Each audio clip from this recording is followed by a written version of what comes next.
Picture this. You're defending Point A in Overwatch's very own King's Row. You are playing your favorite hero, Genji, who just recently got Omega buffed. You decide the best way to stop the enemy is to flank their backline. You cut through the building, and just as you're about to surround the attackers, you notice each other at the exact same time and are both caught off guard. You rely on your most primordial instincts. You deflect, McCree flashbangs. Bam, bam. And you lose. McCree was able to stun you, which means you're pretty much dead.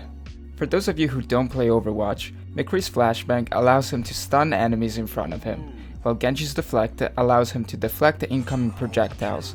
This of course includes McCree's flashbang. If both players use their abilities at the same moment, shouldn't Genji be able to deflect the flashbang since this projectile explodes after some time? In theory, and in practice, the Genji does win this interaction. So there's something we're overlooking. To find our answer, let's dive back to the Middle Ages, to nearly 1,000 years ago, long before chess received its latest patch. Spiral staircases in medieval towers were designed to ascend clockwise. The invading soldier, most likely right-handed, would find it hard to swing their sword around the central pillar. On the other hand, the soldier above had a much easier time striking the attacker below, with the central pillar providing decent cover. What does this have to do with Overwatch? Essentially, just like the soldier invading the castle, Genji has an inherent disadvantage, which exists due to the asymmetry of the situation. Let me explain. Because you were strafing to the right, you had to first lift your index finger off of the D key, which you are using to move, to press E. This is the key bound to your ability, deflect. There exists a conflict in the actions the Genji is trying to perform. McCree, approaching from the other side, has no conflicts in his key presses, as he happens to be strafing left with his ring finger, so he can press E quicker. How much quicker? According to my testing in Valorant, where I release D to press E as fast as I can, just over 4 frames. In a real game, though, with extra pressure, this value is probably closer to 5 frames. I won't sit here and argue with you whether this is significant or not, but if this has ever happened to you, where you can see your ability go on cooldown, but it doesn't actually activate— No, God! Sorry for bringing back those horrible memories. I should have warned you. Well, if you had been even 3 frames faster, your ability would have activated. This table sums up the various delays you run into while playing with WASD, or more generally, an arrow-style movement layout. Let's make this table a little more interesting. Let's say we would like to keep strafing or change the direction we're strafing in when performing an action. In this example, in Call of Duty, I peek right, throw this knife to instantly delete the spot, and then continue on my way. We already know there will be a minor delay of at least 4 frames when throwing the knife, but did you notice anything else? Anything? Someone's reflection. Reflection. There's a reflection of the man's face. A reflection. There's a reflection. Zoom in on the Not happening. What I wanted to point out is that my character briefly stopped moving. This happened because I had to stop pressing D to press F and then go back to pressing D. We can update the chart with this new information. Here is another example from this Warzone game I was playing. This time the conflict happened on my ring finger. I was using the heartbeat sensor, an item that you have to roughly point in the direction you wish to scan. To use this item, you have to hold the key down. This pretty much prevents me from strafing to the left.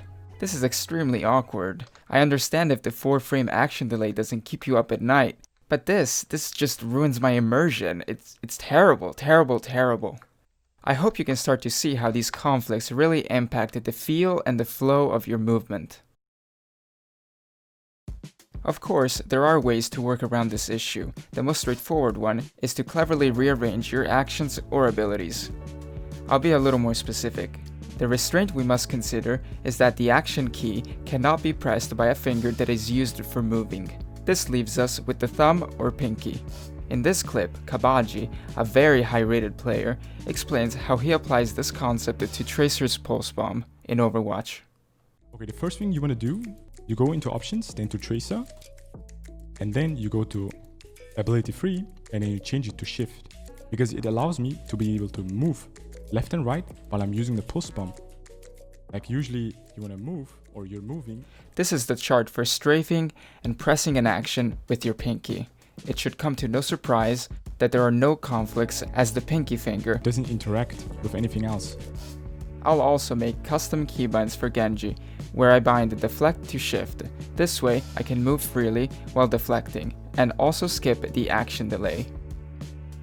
It's very convenient that modern day ability shooters allow you to set custom keybinds for each and every character. Or not? Let's step up the Genji example the video started with using our new keybinds. We will also be crouching as it reduces the sound of our footsteps. This time the McCree doesn't stand a chance. No! What happened this time? Well, deflect didn't conflict with a movement key, but it was conflicting with my crouch key, control. Once again, McCree could flashbang before we could deflect. So keybind conflicts can happen all the time. They are just way more likely to happen on fingers that are already preoccupied with movement. We can fix this by binding crouch to left alt, so we press it with our thumb. But I won't go down this path, as that's not the point I'm trying to make in this video. Now I want to mention there are some abilities that make use of the direction you are moving into, so you can shoot and reposition quickly. McCree's combat roll is an example of this. You can angle his combat roll in any of 8 directions, so you must be able to access this ability with a finger that you aren't using for movement. If it was on E, for example, a key you press with your index, it would prevent you from accessing 3 of the 8 angles, ruining your mobility. I mean, you would have to be pretty stupid to do this. It would be just ridiculous. No one in their right mind would ever think of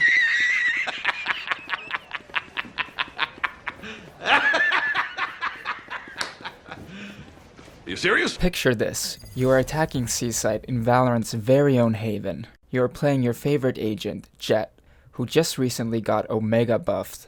You decide the best way to attack the enemy is to push C long. It's relatively safe as no one this round can afford the AWP, the strongest weapon in the game. The round begins. You peek. Get out of my way! Get out of my way! Okay. Get out of my way! Get out of my way! Get out of my way!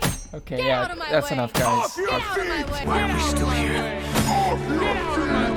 Just to suffer. Let me explain what just happened. You peeked, saw 2 people, realized you're probably going to lose the fight, so you use Tailwind.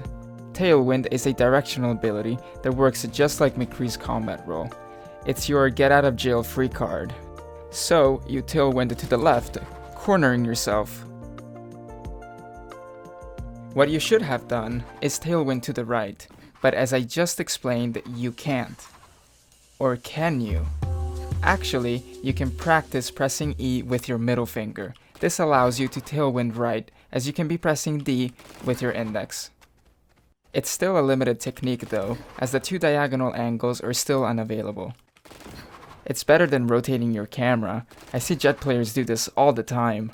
This is less than ideal. It takes time to flick your mouse, around 5 frames, which means you're giving the enemy the opportunity to shoot you again. But I don't blame you. I blame Riot for placing this ability on E. It's bad. And you shouldn't resort to rotating your camera. This ability was designed so you shouldn't have to. I would recommend rebinding it. But rearranging our abilities like we did for Genji will prove to be much harder. Valorant has way more keybinds than Overwatch. In fact, Overwatch is kind of an exception. Oh god. Also, I don't want to hear, but Ursta, just bind it to your side mouse button. I'm sure a lot of you are thinking that that would easily solve the issue. And in a way it would. I'm not here to show you how to be sufficient. If that were the case, I'd just tell you to buy this monster. The goal of this video is to show you how you can be more efficient. If you are on board with this idea, then I think you will really like what comes next. So far, I've been showcasing situations in which movement and actions don't work well together. Whether you are a hardcore competitive gamer who cares about every single frame, or a casual that runs around with throwing knives, we are all affected by this. The classic approach to fixing movement and ability conflicts is to make abilities you prioritize more accessible at the cost of others that are less urgent. In games with many keybinds, this can become a daunting task, and I don't blame anyone for not wanting to spend hours in the training room testing every option. But what if instead of focusing on the actions, we focused on the other thing? Yeah, the movement. What if we reframed the way we moved in games? What would that even look like? Let me introduce to you the square layout. Take this movement key, move it here, we're done. Okay, you are probably scratching your head wondering, how does this help? Let me show you the massive benefit this layout has to offer. The concept is that we use the ring finger for up or down and middle finger for left or right. We can now move in any direction using only 2 fingers and press actions and abilities with the index, independently of movement. So, we can go from playing like this to playing like this.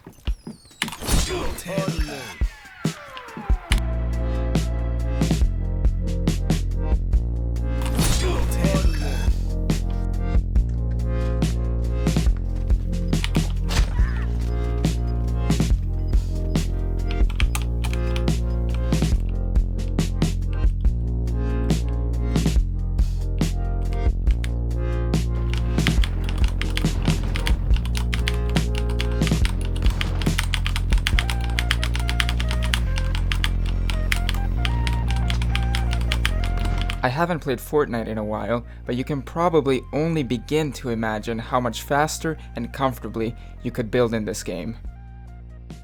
This is insane, do you see the potential? Remember this table? Let's use it to compare the arrow layout to the square layout so we can see exactly how they measure up.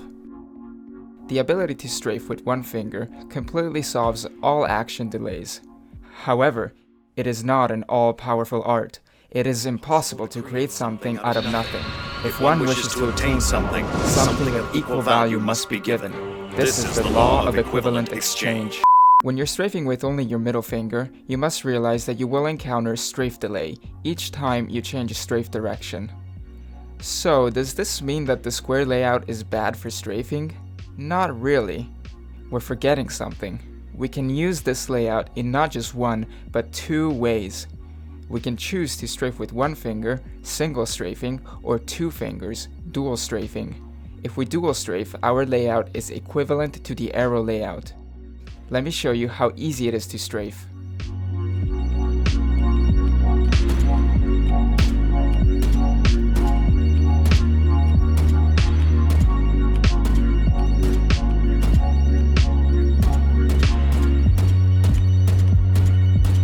If you're strafing left, you aren't committed to either dual strafe or single strafe. You're kind of in a superposition, and when you have to strafe right, that's when you choose between the 2 styles, based on the situation. This is super useful. If you plan on using the square layout, and you should because it is better, you have to understand what I'm about to tell you, or you will waste the potential it has to offer. When you are single strafing, you will have strafe delay. Again, this does not mean the square layout is bad for strafing. When I'm dual strafing, I can strafe perfectly, like frame perfectly. If you find yourself dying because you were strafing with only your middle finger, it just means that in that particular situation, you probably would have been better off dual strafing. At the end of the day, no matter how you look at it, you have to decide what style of strafing suits the specific situation. Are you looting a building or are you in the middle of a duel? This layout won't magically make you a better player, but it gives you the tools to become one. If you correctly choose which style to use in any given situation, you'll be playing at max potential, and the table will look something like this. The true strength of the square layout lies in the fact that you have 2 styles of movement available to you, each with their own strengths. I cannot overstate how important this concept is. The arrow layout offers only 1 playstyle, so it falls short. The square layout offers more options, it's more complex, but this makes it more convenient and versatile. It adds new depth to the game that simply cannot be accessed with WASD, a new skill that when mastered can truly enhance your gameplay. I'll leave you with that thought. I hope you found this video interesting, or at least entertaining. Thanks for watching.